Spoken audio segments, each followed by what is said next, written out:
আমি পদ্মজা, লিখেছেন ইলমা বেহরুজ। পর্ব ৭। হেমলতা তীক্ষ্ণ দৃষ্টি মেলে দুই মেয়েকে দেখেন, ৩টা ছিদ্র দেখেন। এরপর দৃষ্টি শীতল করে বললেন, শুটিং দেখছিলি? পদ্মজা বাদ্যের মতো মাথা ঝাঁকালো। হেমলতা রাগ হলো না, তিনি চৌকিতে বসে প্রশ্ন ছুড়লেন, ছিদ্রের বুদ্ধি পূর্ণার? প্রশ্নটা শুনে পূর্ণার গলা শুকিয়ে আসলো। এক ফোঁটা পানি দরকার, নয়তো দম বেরিয়ে যাবে। পদ্মজা চৌকিতে চোখ তুলে তাকালো, অসহায় কণ্ঠে বলল, আম্মা, আর হবে না, পূর্ণাকে কিছু বলো না, ওর দোষ নাই। আমি হেমলতা পদ্মজাকে কথা শেষ করতে দিলেন না। প্রেমাকে ডেকে জিজ্ঞাসা করলেন, প্রেমা, তোর আব্বা কই? উঠানে। গিয়ে বল আমি ডাকছি। প্রেমা ছুটে গেল, আবার ছুটে আসলো। হেমলতা বারান্দা পার হয়ে চুলার দিকে এগুলেন। তখন মোর্শেদ আসলেন। কি হইছে, ডাকো কেরে? লাহারি ঘরে একটা জানালা করে দাও, মেয়েদের চৌকির পাশে। কাঠ আছে, মুরগির খোপের কাছে। কি জন্যে? আমি চাইছি তাই। না পারলে বলো, অন্য কাউকে ডাকবো। তেরা কথা কম ছাড়ো। আমার তোমার সাথে ভালো করে কথা বলতে ভালো লাগে না। লাগবো কে রে? তোমার তো আমারে পছন্দ না। তোমার পছন্দ বিলাই চৌখা ব্যাঠা ছেঁড়া রে। অহেতুক কথা বলো না।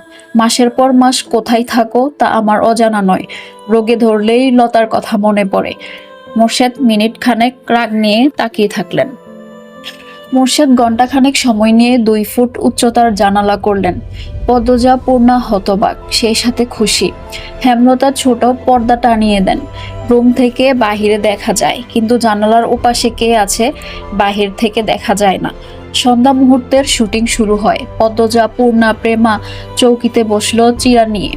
তাদের চোখে মুখে খুশির ঝিলিক। হেমলতা তা দেখে মৃদু হাসলেন।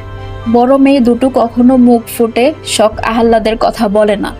না বলা সত্ত্বেও অনেকবার দুই বোনের ইচ্ছে পূরণ করেছেন তিনি।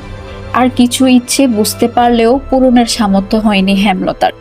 হেমলতা ঘরের বাইরে যেতেই পূর্ণা বলল, আমাদের মায়ের মতো সেরা মা আর কেউ না, তাই না আপা?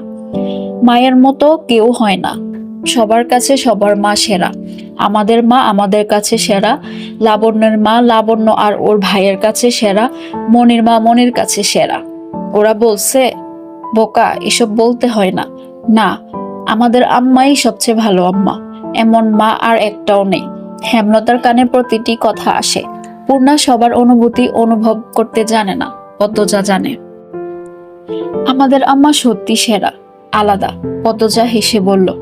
পূর্ণা জানালার বাইরে চোখ রেখে প্রশ্ন করল, আপা, চিত্রা দেবীরে কেমন লাগে? পদ্মজা চিত্রার দিকে তাকালো। ছাই রঙা শাড়ি পরা, হাতে কালো রঙের ঘড়ি, ফুল হাতা ব্লাউজ। শালীন, তবে সর্বাঙ্গে আধুনিকতার ছোঁয়া। নাকে সাদা পাথরের নাকফুল, লম্বা চুল বেনি করে রেখেছে।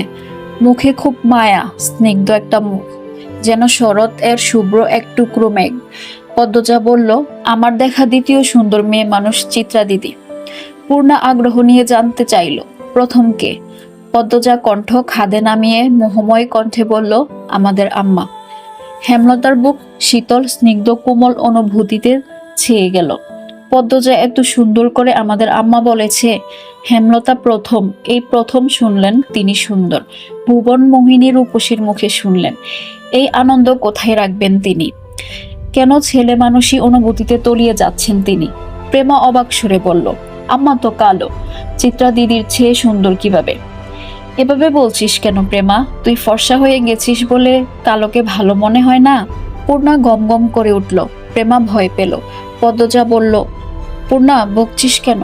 প্রেমা কত ছোট, ও কি সুন্দরের গভীরতা বুঝে? ও খালি চোখে ফর্সা কালোর তফাৎ দেখে। সুন্দরের গভীরতা তো আমিও বুঝি না। পূর্ণার কণ্ঠ ভারী নিষ্পাপ শোনালো। পদ্মজা এদিক ওদিক তাকিয়ে দেখল হেমলতার উপস্থিতি। এরপর বলল, আমার রং কালো, কিন্তু সৌন্দর্যের কমতি নেই। আম্মাকে কখনো এক মনে দেখিস, বুঝবি।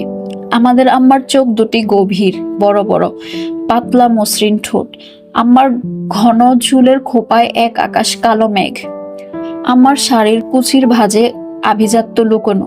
আম্মা যখন তীক্ষ্ণ চোখে আমাদের দিকে তাকান, তখন মনে হয় বিরাট এক রাজত্বের রানী তার পূর্বপুরুষের ক্ষমতা প্রকাশ করছে তীক্ষ্ণ দৃষ্টি দিয়ে।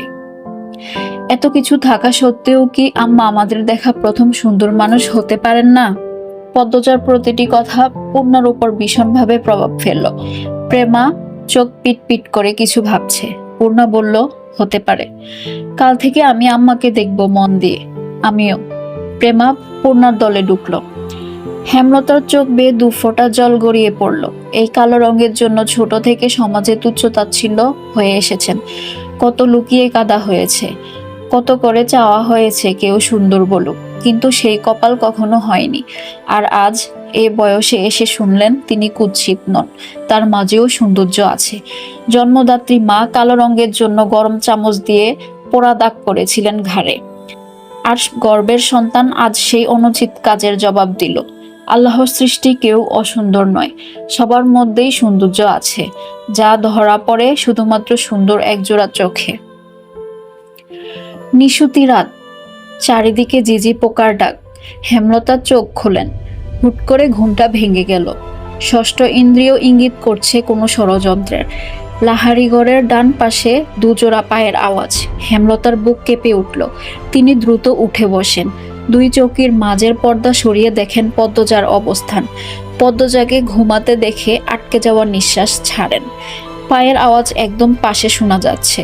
হেমলতা তীক্ষ্ণ দৃষ্টি নিয়ে ডান পাশে তাকান।